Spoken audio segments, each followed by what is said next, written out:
Good day, everybody. Brian here from quantlabs.net. Just wanted to go over with you the Jforex versus Jforex standalone software development kit. If you've been watching my most recent videos on QuantLabs channel, you go under the Dukascopy video playlist. If you go under playlist, and then what you do is you look for Dukascopy right here, and then you should be able to find all the most recent videos right along here. Deep dive to Dukascopy Jforex and whatnot. So I've been using the Jforex API in the Jforex platform. If you've noticed here in these last two videos, you'll see that I hit walls with the Jforex visual issues, I guess you could call them that, trying to load up the strategies and manage the strategies, remove the strategies. It gets pretty ugly. I've done some digger deeping and it looks like the entire platform is pretty buggy. So it's put me in a state of paranoid of thinking, well, if that's the case, then I just don't want to have a platform or use a platform with embedded strategies that I develop and then have other unknown issues, because I came across a posting that confirmed that some strategies may not work because of the bugs of Jforex itself, nothing to do with the servers on Dukascopy or your strategy itself, something to do with Jforex. So that's put me in a state of paranoid state.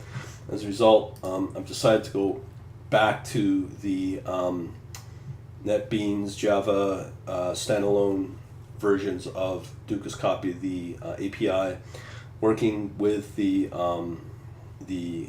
Jforex SDK. Again, I have many videos on that with the Jforex standalone. Now, before I continue, I have two products on my Shopify channel or Shopify account. These are still very useful if you come under quantlabs.store. So if you just come under videos, these are the courses I'm referring to.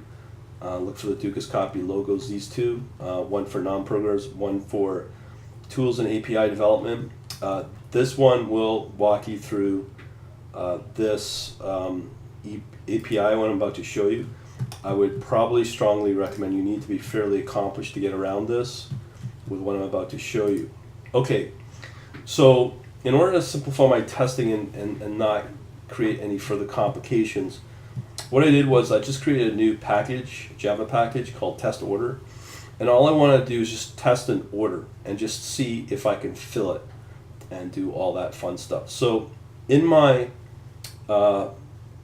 so-called strategy here's the main, this one, and then what it will do, it will launch the local MA play, move an average play, which is this one, and then that MA play and the start method, what I've added is just the actual order right here.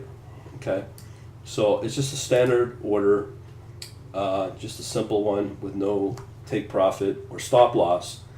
And it's just basically going in to do a buy with the amount of, I think it's like 1 pip or something, really simple stuff. Also, I just wanted to highlight a couple things here. In order to better debug, I just wanted to confirm that this order was taking place. So what I did was I've added at the end of that is the actual enter a integer keyboard input or scanner in the Java world, and I put that message here to print it out in this class. So in order to do that, one big highlight you need to understand, this is a different console than the standard console that you're probably used to if you are programming in Java. So the console that you're using is this one provided by the Dukascopy for get console, so it's its own special console. So in order to print things out, you have to use these statements here of console get out print. Okay, Otherwise, it will not print anything out. But the input seems to be okay. So if I relaunch this, everything seems to work as expected. So make sure you got your main method. And then what it will do is it will launch this class, do its usual spiel of logging information. Again, I've got many running examples of this, as well as this particular product here, the Tools API demonstrates that as well. But again, I would not do that unless you're a fairly accomplished Java developer. So what we have here is we are launching our little jar file, little exception that we get, which is expected. So right here is the actual buy order. So this console is now from Dukascopy or Jforex, the servers, because we connect into it. As you can see here, we've created this new session, and this is the name of it with the this server. So because of that, first thing it does on start is just put a basic order in just to test everything, and it's working. As you can see here, the session, euro, the price, the 1 unit, and that's pretty well it. So as it says here in the log or the console, it accepts it with a slippage, and it fills it, which is good. And then at the same time, now this is again multi-threaded, what we do have is the ability to say, okay, enter an integer. So if I go one here, enter an integer, continues its processing, meaning it's and I've demonstrated this particular Java file that just pushes data into Redis. So nothing there, but all I really cared about was just testing the order. So what does that mean from here? Well, from learning the API and the strategies, I can still use what I'm used to from within Jforex, here the platform, and still use the API as I want with all the examples I've shown and highlighted. You can still do that and still have control within the standalone Java, no problem. But the key here is I wanted to showcase that yes, you can put an order in here. So let's say if I put these two lines into my on tick here. So in this case, what it will do is it will, on the next tick that comes in, it will basically look for if there's any open orders in the engine, the current running engine. If it is, it'll close all those positions. In this case, just the one order. So let me just run that, because we don't have control of on stop from within this console app. But if we're running it in the Jforex, theoretically we should be able to stop these strategies. So let me just relaunch this with that new code in here where I'll close that order on the next tick that comes in. So I'll put the order, next tick comes in, and I'll close the order. That's what we hope to see. So we have an error somewhere. I think we got an error here. So I've created somewhere on bar.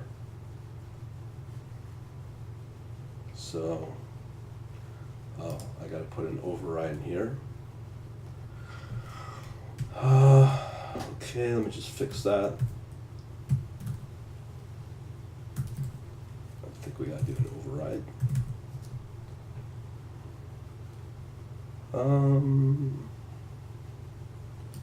No, I've done something wrong, and I know it's in the code here. Oh, here. Stupid. Yeah, I didn't close this sucker up. So there you go. There's no more errors. Okay, so let me just run it, and if that works, we should be good to go. So we'll run it. So we'll do, as I said, our regular spiel, connect in this Dukascopy, authorize, all that stuff. And then it will send out an order, ask for an integer on the console, enter that in, and the next tick, it should close out the order. Okay. Okay, so it's running the Java app. Okay, so starting everything. Okay, so here's the enter in integer piece, so I'll just put an integer in. So somewhere in here it should close out the order.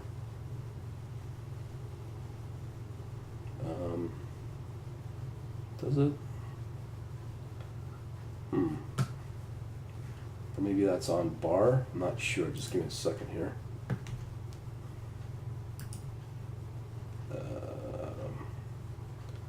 But as I said, you know, we are making progress here. So on tick, no, that should work.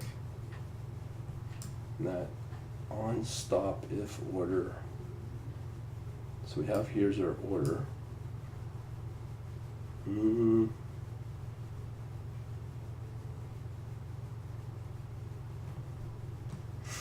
Well, I could do it one of like the simpler way. Just do this because I'm not fully versed in these APIs yet, but maybe it should hopefully close the order without any of these checks for whatever reason. Hopefully that'll work.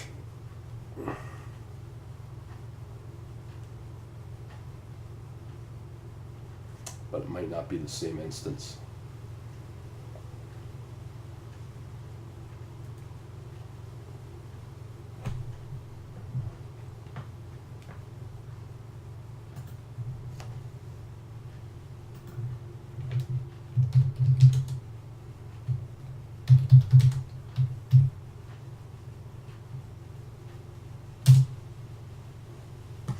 Okay, so it's wait for the integer. Let's see if this may close the order. No, it still doesn't close it. Oh well, no big deal. All we cared about was just trying to get that to order put in, but we got to figure out how to close it, get in the right order instance. But nonetheless, we've got something though, and we'll go from there. Talk to you later.